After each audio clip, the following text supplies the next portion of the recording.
నేను చనిపోయినా అనుకుని ఒక సోపులో పడుకొని ఉంటే మా వాళ్ళు ఊపిరి ఎప్పుడైపోతే అప్పుడు కిందేద్దామన్న సిచ్యువేషన్ ఉండే. సో ఇంగ్లీష్ మెప్లిక్ నా బాడీలో బ్లడ్ ఇన్ఫెక్షన్ అయ్యి 2 కిడ్నీస్ కూడా ఫంక్షనింగ్ స్లో అయిపోయి నేను 99.9 చనిపోయినా అనుకోని. సో అందరూ కూడా మెంటల్ గా ప్రిపేర్ అయి ఉన్నారన్నమాట. సో ఆ టైం నుంచి మేము చాలా నెంబర్ ఆఫ్ హాస్పిటల్స్ తిరిగాము. ఒక 6 నెలల్లో 5 లక్షల రూపాయలు మేము పెట్టుకోవడం జరిగింది. సో ప్రతి కార్పొరేట్ హాస్పిటల్లో కూడా మమ్మల్ని 2 నెలల్లో డయాలసిస్ రమ్మని చెప్పారు.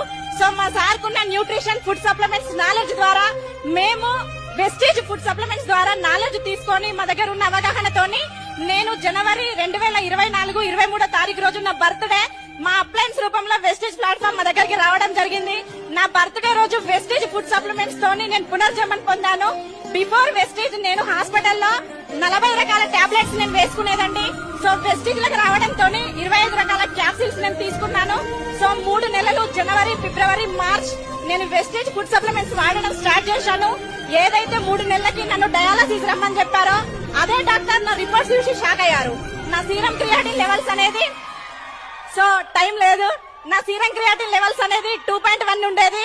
సో 2.1 నుంచి వెస్టేజ్ ఫుడ్ సప్లిమెంట్స్ వాడడం ద్వారా నేను 1.0కి రావడం జరిగింది.